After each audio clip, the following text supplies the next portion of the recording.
CXO Community. Se llama Del otro lado del mostrador. El primer orador va a ser Sebastián Gómez, es abogado, licenciado en Ciencias de la Computación, aplicando su experticia en la interrelación de ambas materias.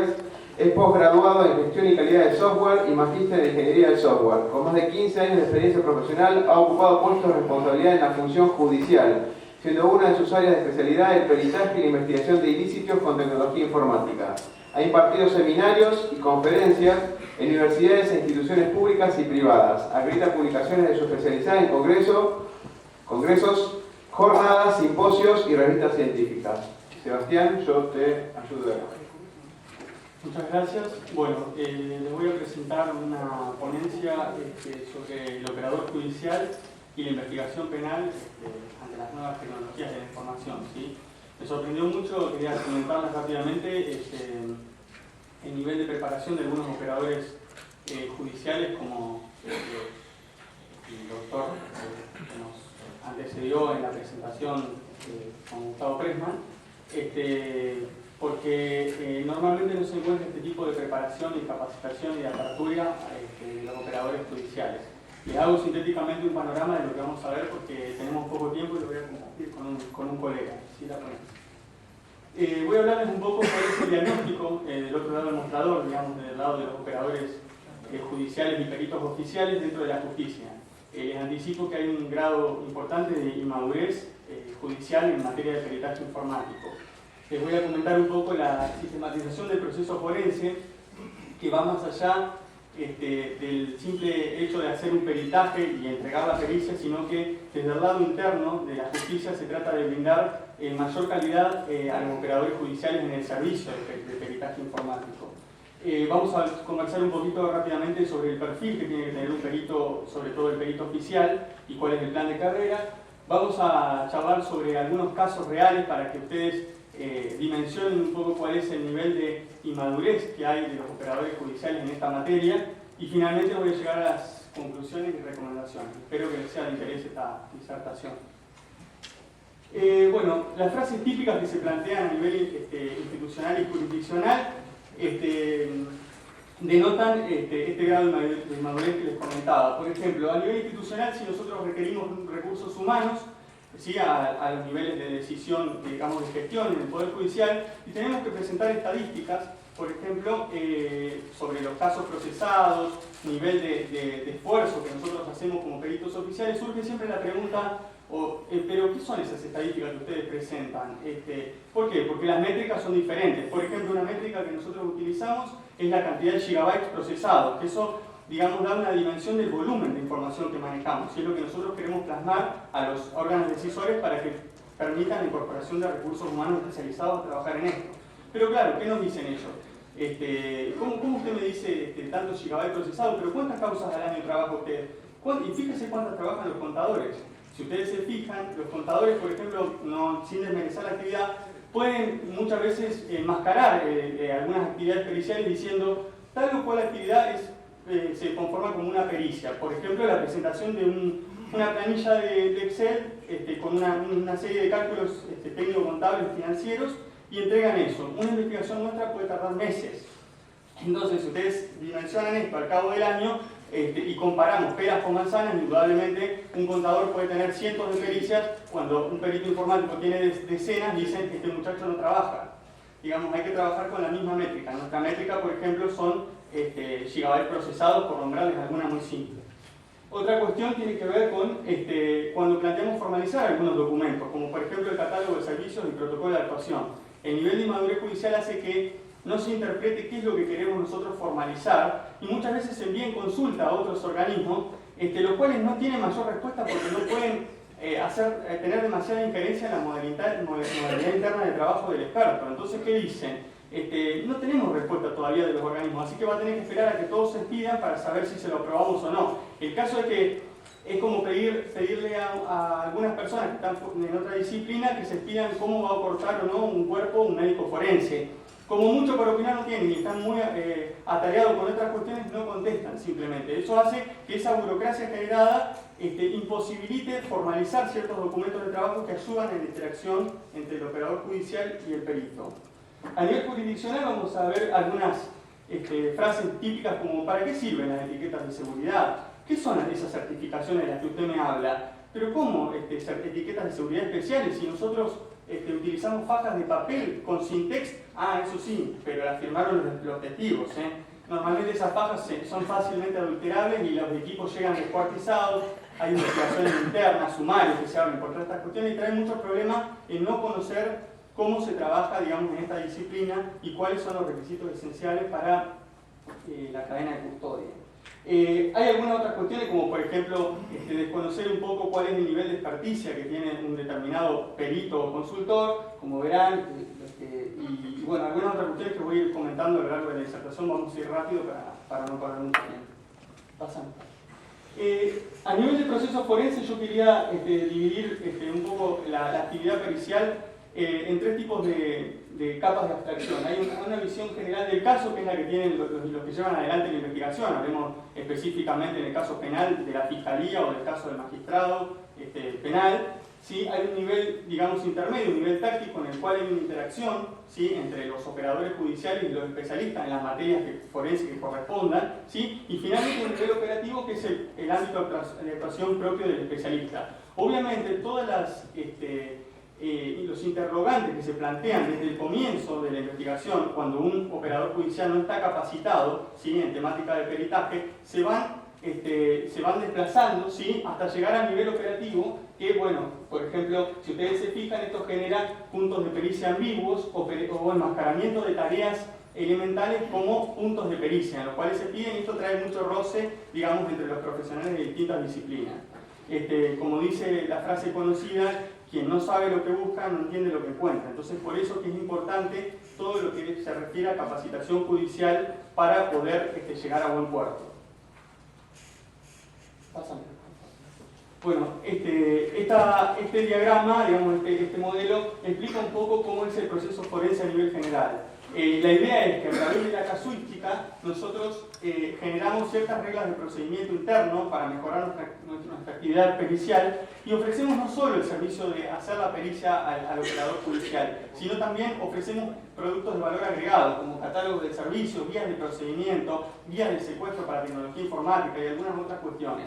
Con eso pretendemos que el operador judicial nos haga requerimientos más precisos. Una vez que logramos nosotros eso, la idea es que podemos empezar a hacer nuestras propias métricas de trabajo interno para poder estimar mejor cuáles van a ser los plazos para hacer una pericia, por ejemplo, o podemos también generar ciertos elementos automatizables que nos permitan paralelizar o mejorar la performance en tiempos procesales para hacer la actividad forense.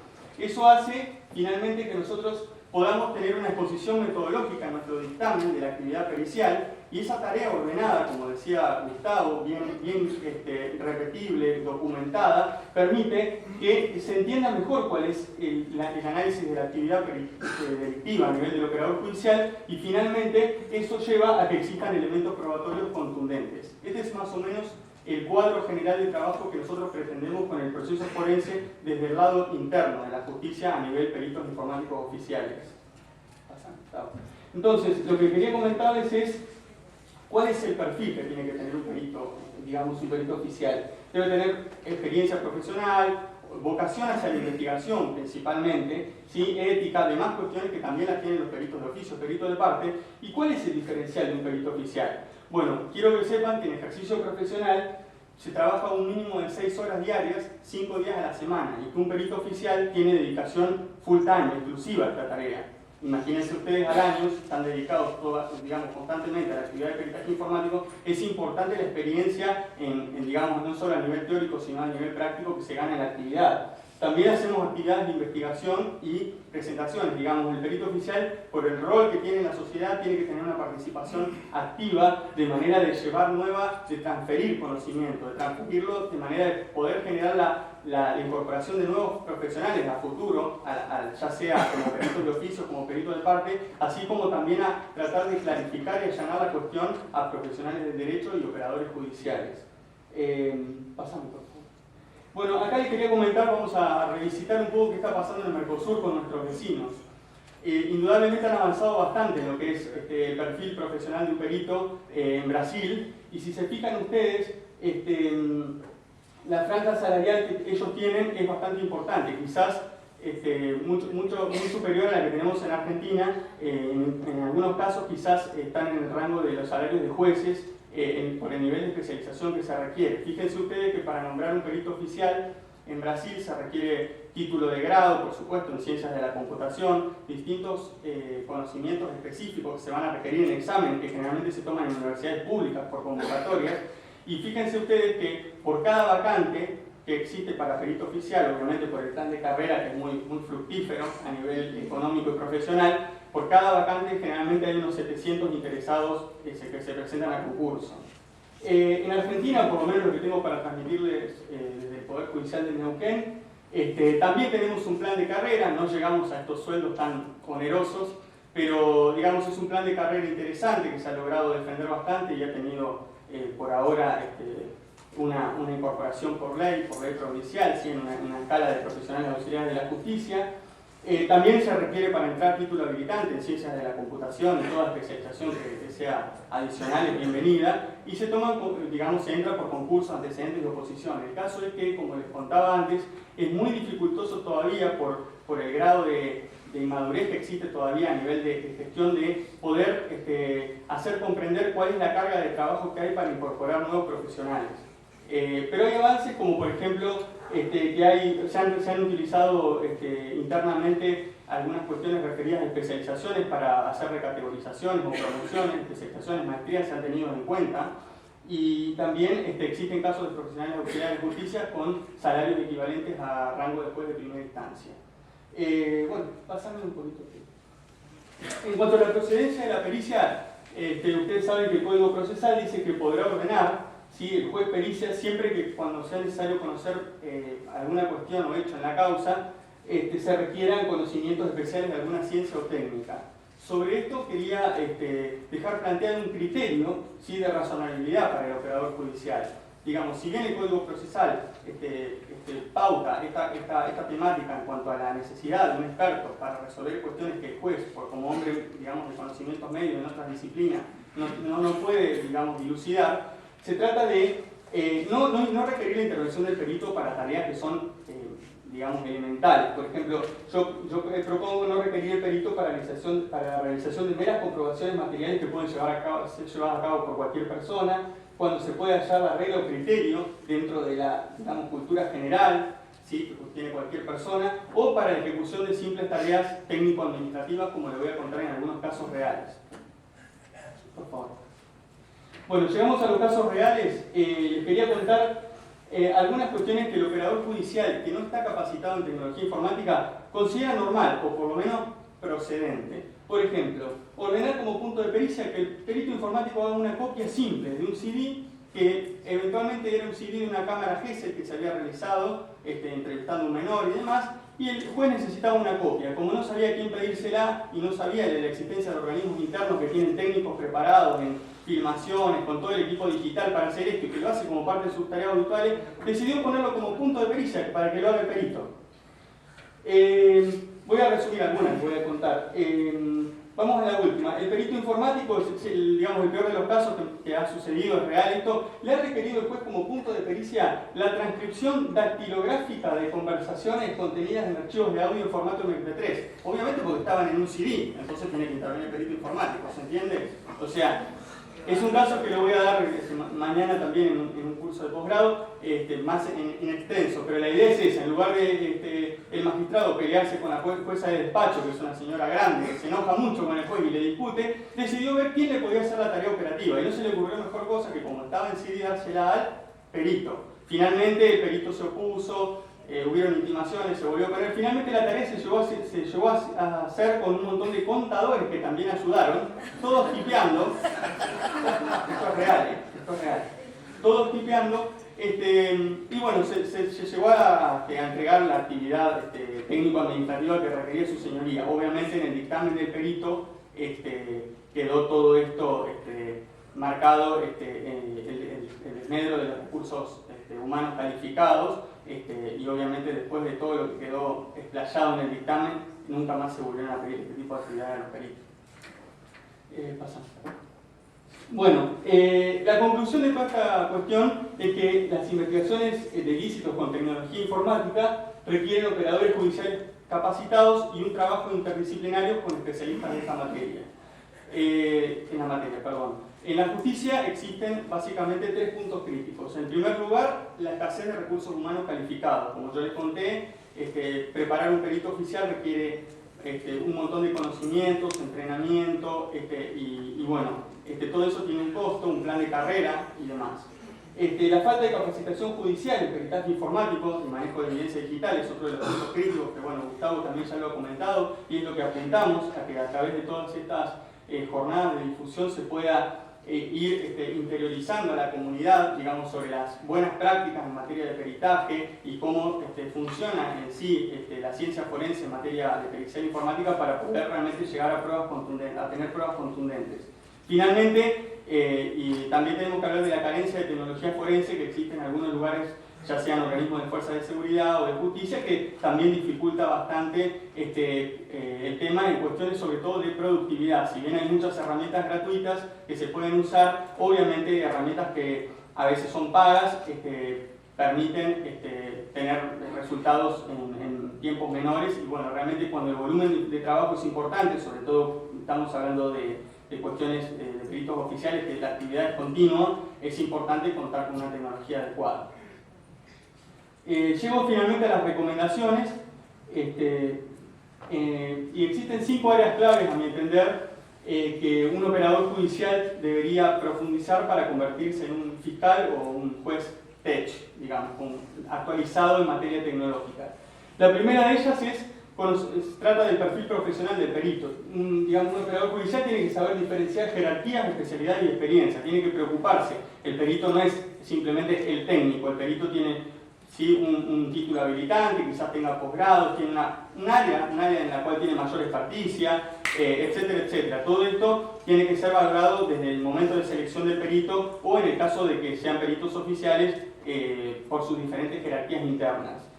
También en cuanto al alcance del peritaje informático, hay que conocer, el operador judicial se tiene que preocupar por conocer si existe un catálogo de servicios, ¿sí?, para pericias informáticas. Muchas veces la idea es que los organismos internos, todos saben que los médicos hacen tal o cual cosa, autopsias y demás, todos saben que se hacen pericias de ADN, pero en informática muchas veces, aunque sea a nivel general, no existen demasiadas guías para el operador judicial para saber cuáles serían las temáticas sobre las cuales el perito podría llegar a intervenir. Entonces, si existen esos catálogos de servicios, es interesante que el operador judicial se anoticie y trate de hacer un esfuerzo por leerlos. Mantener el respeto profesional, como les comentaba. Y otra cuestión es referida de las áreas específicas que hay que tener en cuenta, es en cuanto a la modalidad de trabajo del especialista. Lo que hablábamos hoy, estaba escuchando sobre el protocolo de actuación. En el caso de Neuquén existe un protocolo de actuación, es un protocolo a nivel general. Como dice Gustavo, no hay protocolos específicos para tareas puntuales, ya que la pericia informática, más que una ciencia, puede ser considerada un arte.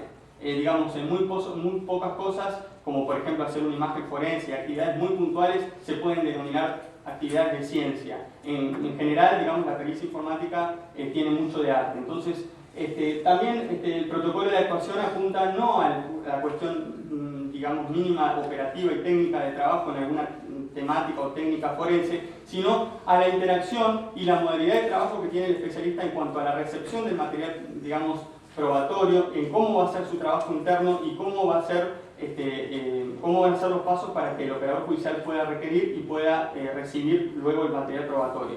Existe documentación al respecto. La otra cuestión es la reducción del gap semántico, que es una de las cuestiones de interés que tiene que ver con este tipo de disertaciones. Los informáticos utilizan mucha carga técnica que el operador jurídico muchas veces no la comprende, pero bueno, hay que intentar hacer un esfuerzo en acercar ambas posiciones, ¿sí? Entonces es interesante que los operadores judiciales consulten doctrina especializada en derecho informático, en aspectos probatorios con tecnología informática, soliciten alguna capacitación formal o procuren la lectura detallada, digamos, de algunos dictámenes, porque muchas veces el dictamen pasa a ser alguna cuestión meramente formal, en el cual el operador judicial se va a las conclusiones y toda la etapa metodológica y descriptiva del procedimiento lo omite.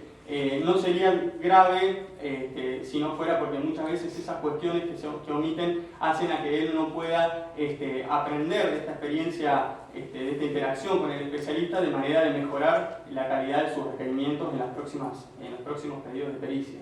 Finalmente, lo que les comentaba del trabajo interdisciplinario es esencial. Por ejemplo, planificar los allanamientos en materia penal. Esto me sucede a diario, de encontrarme en situaciones con las cuales uno se entera de que va al allanamiento en el día de que se implementa, que se toma la medida, se encuentra con fiscales que realmente no saben lo que van a buscar, dejan todo en manos del perito, seguramente le pasa a otros colegas que trabajan como peritos de oficio, y es una situación bastante difícil de manejar y trae obviamente consecuencias negativas como planteos de nulidades en el caso de que en algunas veces alguien se exceda del alcance digamos, de las medidas que pide el juez o existan algunas otro tipo de imprecisiones técnicas en el lugar del hecho.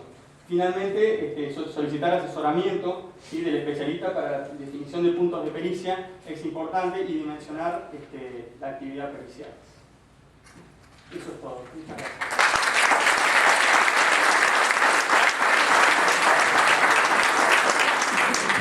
Las preguntas las vamos a dejar para el final. Dyer, si quieren cambiar, así no... Bien.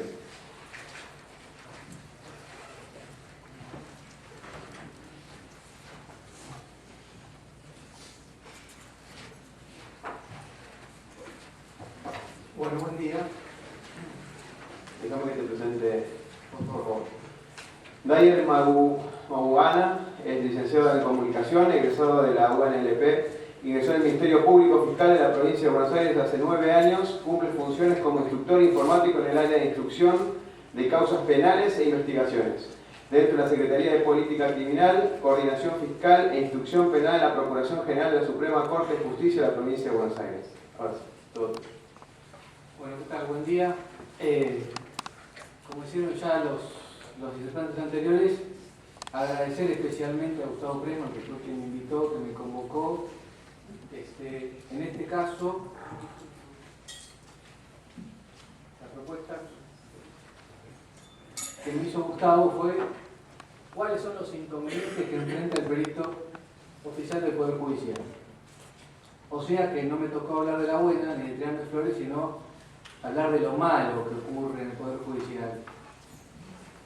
Lo cual es muy bueno, hablar de todo lo malo que ocurre en el Poder Judicial.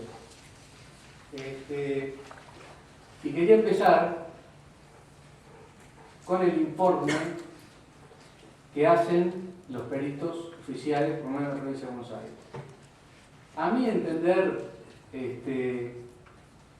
o por lo menos lo que me pasa a mí, escribo el informe y cuando hago la pericia, termino, lo vuelvo a leer, lo corrijo, lo vuelvo a leer, lo corrijo, lo vuelvo a leer, lo corrijo, 4 o 5 veces, a veces espero un día o dos para volver a leerlo, volver a corregirlo, y en muchos casos se lo doy a un abogado, compañero mío que no tenga que ver con la causa, para que lo lea y me diga si entendió lo que yo le dije, lo que quise decir en mi informe. Porque por lo menos yo no quiero caer en el aspecto solamente técnico del trabajo del perito informático.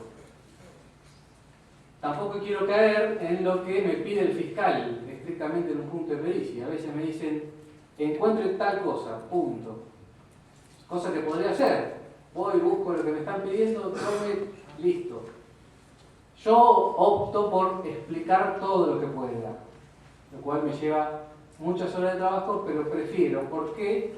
Porque tengo el destinatario del informe, el que lo va a leer, que es, en mi caso, un fiscal de la provincia de Buenos Aires, lo va a leer después un fiscal de juicio, lo va a leer un defensor, lo puede leer el imputado, lo puede leer un montón de personas que van cambiando, ¿sí? Porque la provincia de Buenos Aires tiene un sistema de funcionamiento donde los operadores cambian, ¿sí? No es el mismo el fiscal que lo que nosotros llamamos la IPP, la investigación penal preparatoria, que el fiscal que va a juicio, es distinto. O sea, cuando llega a instancia de juicio, hay una persona nueva que está con su mente en cero, que tiene que empezar a estudiar la causa para ir a la parte de acusación en juicio. Esa es la persona que a mí me preocupa, que entienda qué fue lo que yo hice. ¿Sí? dentro de las dificultades que tenemos en el Poder Judicial está el tema del tiempo. Y me voy a permitir ahora retrotraerme a los que ya expusieron respecto del tiempo. Hago junta con el juez federal que estuvo acá, que habló de los 5 años para guardar la información. Por lo menos, en lo que a mí concierne, me parece que mínimo 5 años. Por ahí 10 es mucho, estoy de acuerdo, pero para la velocidad a la que funciona la justicia, tampoco es tan descabellado, para algún que otro caso, ¿sí? Pero podemos hablar por lo menos de 5. Y también volviendo a lo que ya dijeron los otros disertantes, en el caso de los teléfonos, me voy a permitir 2 ejemplos cortos. Primero, cuando el doctor Menem decidió privatizar Entel y aparece Telefónica, en ese momento Telefónica pidió como condición, si no adquiría Entel, era desentenderse del tema de intervención telefónica. ¿Sí? Hubo posteriormente un decreto de Menem que le dio esa exclusividad al CIDE. ¿Qué ocurrió? Se determinó en ese momento que empleados de Entel fueran despedidos y contratados por CIDE. Por eso, los que intervienen en los teléfonos son personal del CIDE, ex Entel. ¿Sí? ¿Hasta ahí me siguen? Ahora, pasa lo siguiente, que hoy lo mencionaron, respecto del tiempo. Por ejemplo, no hay lugar para intervenir todos los teléfonos que pide la justicia. Entonces se produce un choque. Vamos a suponer que a una oficina de observaciones judiciales le llega un pedido de intervención de un juez federal y otro de un fiscal de la provincia de Buenos Aires. Le puedo asegurar que estamos atrás del último. O sea, si yo quiero investigar hoy una causa, por ahí me interviene el teléfono en abril del año que viene. Y tengo que querer escuchar qué dicen dentro de 6 meses. A veces da, a veces no, pero ese lapso de tiempo ya me está hablando de que si yo quiero guardar registro por 6 meses, capaz que para cuando llego no hay más nada. ¿Sí? Y también respecto de eso, a mí me tocó investigar el caso de María Marta García Belsunce. Este es un pequeño detalle de color. Todos los que intervinieron en la causa y los sospechados, que eran parte de la familia de la víctima, estaban viviendo dentro de un country. Ese country tenía contratado a Telefónica una red privada virtual. ¿Qué pasaba? Como todas las comunicaciones internas del country no se facturaban, Telefónica no registró ninguna de todas las comunicaciones que ocurrieron entre ellos, entre los participantes de la causa. ¿Sí? O sea que no nos olvidemos de que hay cosas que, por ejemplo, Telefónica no registra. Ese es un detalle. Y volviendo al decreto de Menem, que después reafirma de la Rúa, volviendo a dar exclusividad de la intervención telefónica al CIDE, si en el futuro esperamos que haya una ley que obligue a los ISP a conservar esa información, espero que no le den la exclusividad al CIDE nuevamente. Quiero pensar. Porque si no, otra vez volvemos a chocar y volvemos a un factor tiempo que no va a coincidir con la realidad de una investigación. ¿Sí? Más allá de la deficiencia del Poder Judicial en sus tiempos, en cómo se maneja, cómo funciona.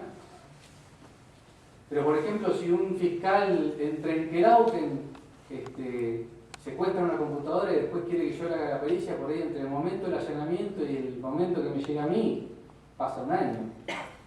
¿Sí? Así que, dentro de estas deficiencias, inconvenientes, como dijo Gustavo Pressman, hay el factor tiempo que es fundamental, junto con, como dice ahí, recursos. La provincia de Buenos Aires, por ejemplo, desde el año 2001 tiene una ley vigente que es de emergencia económica. Esa ley de emergencia económica pone freno a un montón de cuestiones y para el Poder Judicial, que es un ámbito de abogados, un gabinete pericial informático también está atrás del último a la hora de adquirir software, recursos, discos rígidos o todo lo que sea necesario. Hoy el ingeniero Gustavo Pressman mencionó los bloqueadores de disco y él sabe que eso se lo pedí hace 3 años y estoy esperando. No digo que no los usemos, nos tenemos que arreglar de otra manera, tampoco lo atamos con el hambre, pero no, ahora no quiero perder tiempo con el tema de organización, pero los impedimentos son constantes y permanentes. A nosotros nos toca también el conurbano bonaerense, nos tocan un montón de problemas que son muy difíciles de superar. Respecto de las características de los investigadores, durante 7 años yo fui el único instructor informático de la Procuración General de la Provincia de Buenos Aires.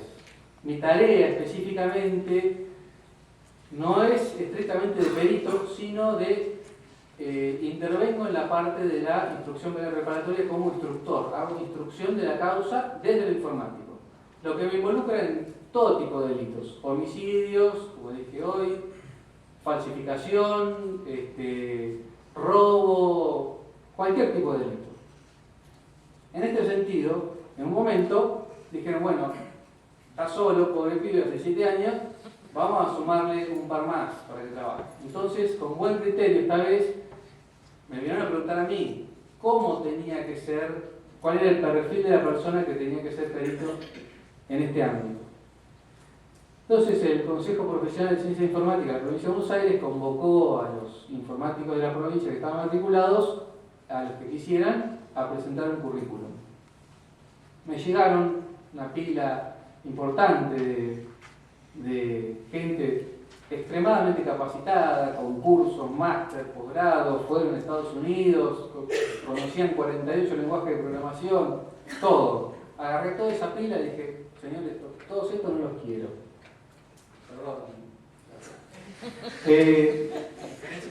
¿Por qué? ¿Solamente por qué?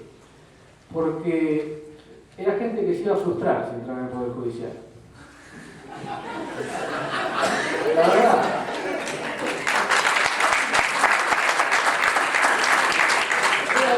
Era a los 3 meses los iba a tener insultándome a mí, quejándose por lo que ganaban y por un montón de trabas, de problemas. Tener que hacer un allanamiento a las 3 de la mañana, toda una serie de cuestiones que toda esa gente se había preparado para otra cosa que no tenía nada que ver con lo que hay que hacer adentro del Poder Judicial. Entonces, mi visión, por lo menos en ese momento, fue: necesito gente curiosa, que tenga ganas de investigar, que no se quede en lo corto, sino que le busque una vuelta, siempre una vuelta más, y que trate de avanzar, porque nuestro trabajo es encontrar pruebas para imputar a una persona. Eso es lo que tenemos que hacer.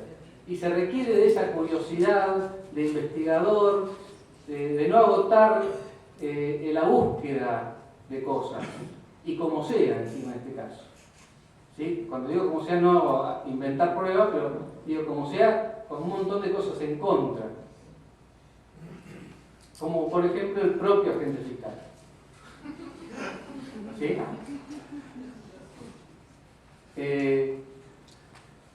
Se da una cosa que para mí me llama la atención. Hoy alguien mencionó el sentido común. Yo entiendo que una persona ignorante, que no es ilustrada, enfrenta un problema y naturalmente, inevitablemente va a aplicar ese mínimo que tiene de sentido común para resolver ese problema. En este caso tenemos personas ilustradas, estudiantes, que definitivamente no aplican el sentido común. ¿Sí? Voy a dar un ejemplo tonto, pero ejemplo real al fin. Un alto funcionario de la Procuración General llega a trabajar a su oficina, va a prender la impresora, no prende. Agarra el teléfono, muy parecido a lo que le pasa a la gente de Neuquén, Moana, no me prende la impresora. Voy, llego y no estaba enchufada. Ahora, ¿qué pasó? Este alto funcionario de la Procuración General ni siquiera trató de resolver el problema.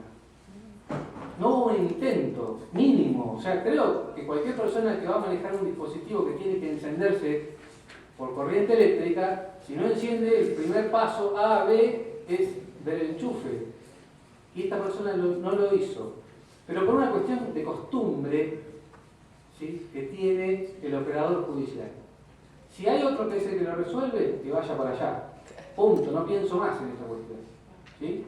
Pero lamentablemente esto se aplica a otro montón de cosas, ¿sí?, con las que hay que lidiar. Una es no preguntar, por ejemplo. O sea, al enfrentar una cuestión informática que ellos no entienden, no preguntan, no buscan de la misma manera que con el enchufe, es decir, ¿dónde hay un instructor informático por acá o un perito a quien le pregunto antes de hacer? No, directamente hacen primero y después que se le arregle el otro. Y esta es definitivamente una cuestión en contra que tenemos permanentemente. Por ejemplo, empezar la instrucción, allanar, secuestrar y después empezar a preguntar qué se pudo haber hecho. Pero no preguntes qué se pudo haber hecho en tiempo pasado. Ya está, si ya secuestraste, ya está. Bueno, eso pasa regularmente. Tengo acá, no sé si lo alcanzan a ver, pero es un oficio original. Rápidamente, ¿cómo fue la cuestión? Una persona entra al Mercado Libre, buscando un auto, lo encuentra, se comunica con una persona. Esta persona, después de intercambiar un par de correos electrónicos, le dice, bueno, mire, voy a su casa a mostrarle el auto. Bueno, va esta persona. Esta persona denuncia que en ese momento le pareció sospechoso, era una mujer que tenía una nenita chiquitita de pelo así, que se llamaba Micaela, que aparecían dos personas más masculinas que estaban en la esquina, que le pareció raro. Pero bueno, vio el auto, le gustó. Pero no convencido, dejó pasar el tiempo, a los días se vuelve a comunicar con esta chica, a través del correo electrónico, le dice que le compre el auto. Bueno, se lo llevo. Le lleva el auto, lo compra, termina de hacer un boleto, ahí le paga y le dice, ¿sabe qué? Me olvidé los papeles en mi casa. Voy y vuelvo. Obviamente, no volvió. Esta es la causa, ¿sí? Se hace la investigación, se llega a la casa de esta persona, se encuentra documentación, estaba Micaela con el pelo como lo describieron, estaba la computadora, se secuestra.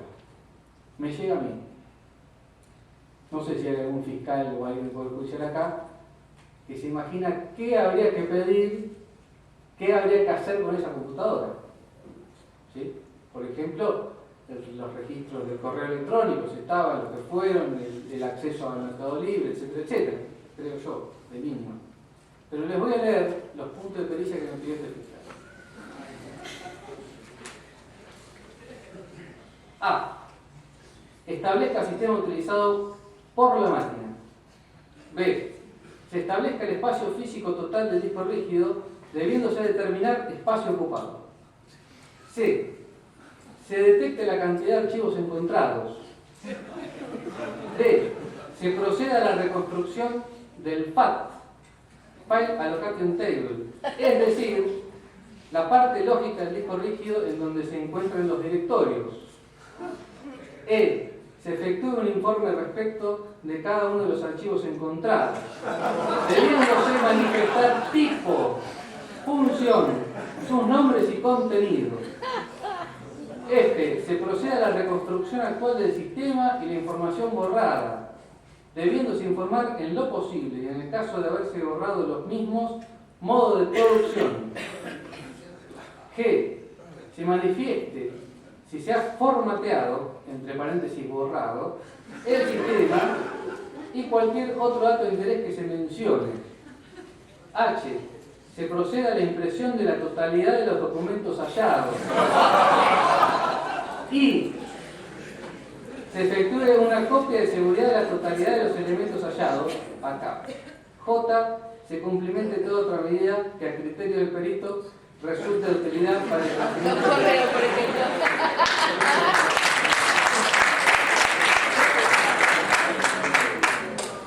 Siempre tuve ganas de hacer un cuadrito con esto. Te lo voy a confesar. Pero en principio se dan cuenta, aparte de todos los vehículos que tiene esto, no me pregunta nada de la causa. No me preguntó nada, no me pidió nada en relación a la causa que se investigaba. Bueno, el agente fiscal. No, es un ejemplo, es lo más bestia que se ha visto, no es que todo, no quiero estar, si me escuchan algún fiscal de la Provincia de Buenos Aires me van a matar. No son todos así, ¿no? Estamos apuntando justamente a los inconvenientes que hay. Ya para terminar, el marco legal. hoy se habló de la ley de delitos informáticos. Quiero hablar solamente de un artículo, el que sigue, que es el 128. A mi criterio, también, creo que los legisladores nacionales que redactaron por lo menos este artículo ignoraban definitivamente el problema. No tenían ni concepto de lo que estaban hablando. Pero bueno, como verán ahí, será reprimido con prisión de 6 meses a 4 años, ya hay un problema porque eso es excarcelable, el que produjere, financiare, ofreciere, comerciare, publicare, facilitare, divulgare o distribuyere por cualquier medio, eso estuvo bien, toda representación de un menor de 18 años dedicado a actividades sexuales explícitas o a toda representación de sus partes genitales con fines predominantemente sexuales, al igual que el que organizar espectáculos en vivo de representaciones sexuales explícitas en que participar de hechos menores. Este tercer párrafo me parece importante. Será reprimido con prisión de 4 meses a 2 años el que tuviera en su poder representaciones de las descritas en el párrafo anterior con fines inequívocos de distribución o comercialización. Está expresamente aclarado que la tenencia de pornografía infantil no es delito. Igualmente, mal dicho, para lo que es el Poder Judicial, mal dicho pornografía infantil porque no existe como concepto la pornografía infantil, ¿sí? Se habla, como dice ahí, de toda representación de menores de 18 años. No diferencia si yo tengo un video de una chica de 17 años teniendo sexo con un chico de 20 a de un hombre de 50 años, ¿sí?, violando una nena de 2 años o 3, que es parte del material que nosotros estamos viendo casi constantemente. Y quise apuntar mi presentación a este artículo porque yo hace 9 años, cuando empecé a trabajar, creo que el primer año no tuve, o los 2 primeros años no tuve ninguna causa de este tipo, y hoy de cada 10, 7 son por problemas de abuso sexual, ¿sí? De hecho, también volviendo el tiempo atrás, hoy actualmente estamos haciendo pericias de la operación Razorback que hizo Interpol en el año 2006. ¿Sí? Se investigó una red de pedófilos donde hay 10 argentinos y esa causa que ellos hicieron en el 2006 me está llegando a mí hoy, ¿sí?, previo paso por la gente de Policía Federal.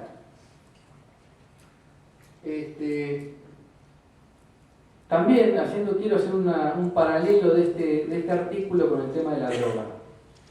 El tercer párrafo, que exceptúa a la gente que es gustosa de ver estos videos en su casa, exceptúa la tenencia de ser punible, ¿sí?, amparándonos siempre en nuestras garantías constitucionales, de la libertad, la privacidad, de hacer yo en mi casa lo que quiera. Si me quiero fumar 2 porros, si quiero caminar desnudo o mirar cómo violan nenas, yo puedo hacer lo que quiera. Y está muy bien. Nosotros somos garantistas, ¿sí?, y no lo digo despectivamente, ¿no? Nos ocupamos de las garantías constitucionales que nos otorga el Estado argentino. Pero dentro de estas garantías, es algo que me voy a permitir también, se está discutiendo actualmente en Europa. Creo que hay un legislador alemán que quiere modificar una ley o crear una nueva, que a todos los que quieran acceder a sitios donde hay pornografía con menores, se anteponga una página de advertencia y tratar de convencerlo de que no continúen con la navegación. A lo cual le saltaron un montonazo de organizaciones no gubernamentales amparándose en este derecho de la libertad, etcétera, etcétera, y se le armó un problemita importante, pero es una cuestión que ahora está en Alemania, que creo que nosotros la podemos llegar a discutir de acá a unos cuantos años todavía. Este es el artículo de la ley antes de que se modifique, en el 2008. Era más escueta, condenaba la producción o publicación de imágenes pornográficas, cosa que se cambió en la ley. Y imágenes pornográficas, no sé si alguien me lo puede definir, ¿qué es una imagen pornográfica? Porque a mí un fiscal me dice, busque imágenes pornográficas donde aparezcan menores. Y nos encontramos con un montón de causas donde no hay sexo explícito. ¿Podemos volver para atrás? La ley dice representaciones de menores de 18 años dedicadas a actividades sexuales explícitas. Y muchas de las máquinas de los pedófilos no tienen este tipo de imágenes. Y eso, por eso digo que los legisladores nacionales no conocían la problemática de este artículo en particular. Ahora, actualmente, no sé si ustedes leyeron en el diario Clarín, hará menos de 30 días, hubo un caso de un músico, después lo siguieron en televisión, yo tenía 65.000 fotos. Ese caso, por ejemplo, no tuvo una denuncia de un argentino. No había ni hay forma de probar de que esa persona cometió un abuso contra un menor, ¿sí? Pero era un consumidor de pornografía infantil. Ahora, si no es lo mismo que yo consuma 3 porros a tener 5 kilos de droga en mi casa, ¿por qué, si no es lo mismo, o no debería ser lo mismo, si yo tengo eventualmente una película pornográfica o una foto de una nena, a tener 65.000? Y hoy mi compañero, que está acá sentado entre la gente, está haciendo una pericia en una máquina que ya va casi 260.000 fotos. Ahora, imagínense cómo está la cabeza de una persona, ¿sí?, que está consumiendo permanentemente, constantemente, ¿sí?, imágenes. Por darle un ejemplo para que lo grafiquen en su cabeza si pueden, una nena de 4 años atada, donde le atan los tobillos para separarle las piernas, y la viola un adulto de más o menos 50 años, analmente y vaginalmente. ¿Sí? Insisto, no es lo mismo, me parece a mí, tener uno a tener 260.000 imágenes. Y esta cuestión, que la tuve que ver a la fuerza, ¿podemos seguir con la otra? Me encontraba con este problema de que la tenencia no es delito, y este problema de causas donde no había un denunciante argentino, y entonces nos quedamos en solamente la tenencia y no lo podíamos imputar.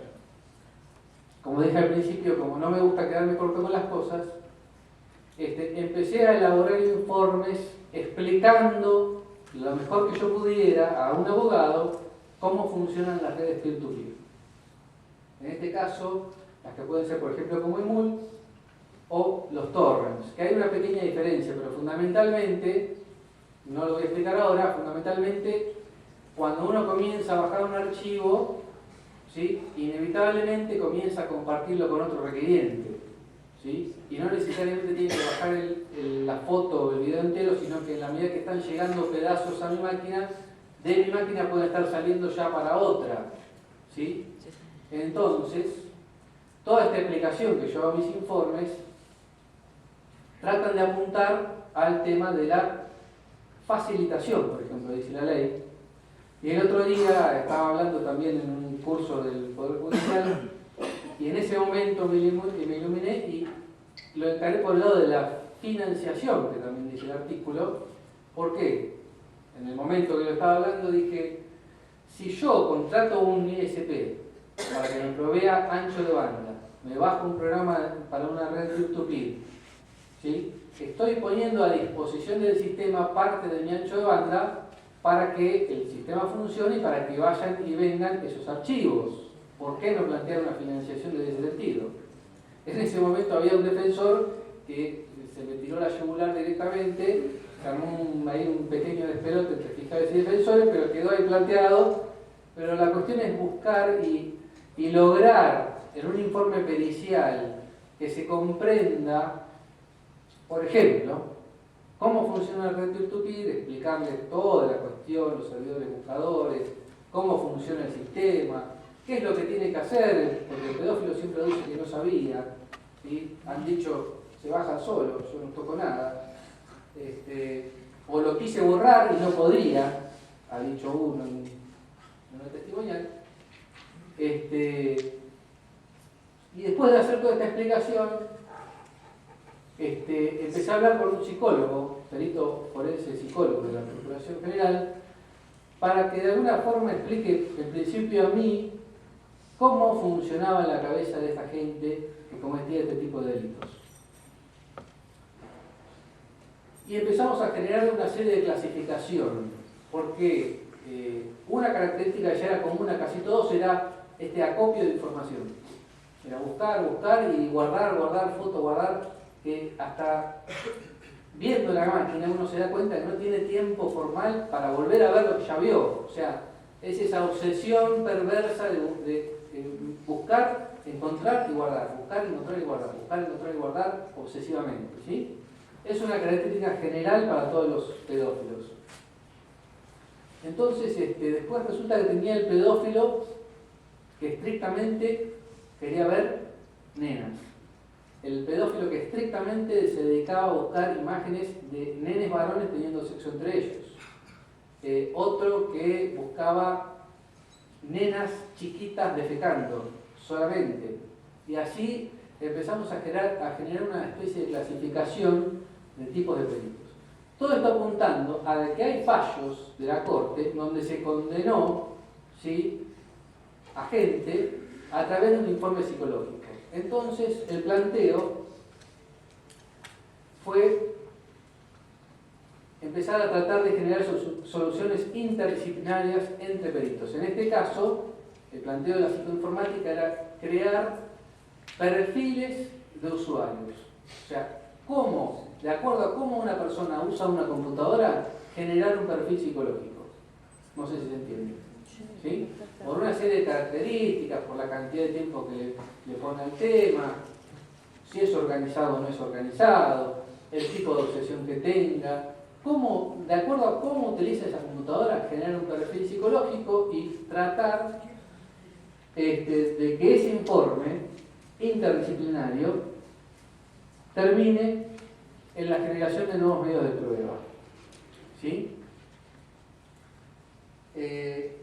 Y con esto sí, creo que ya me pasé mucho de tiempo y estoy sacando tiempo a todos. Quería solamente aprovechar la oportunidad para presentarles esta nueva forma que estamos tratando de avanzar en la provincia de Buenos Aires y particularmente con este delito. Muchas gracias.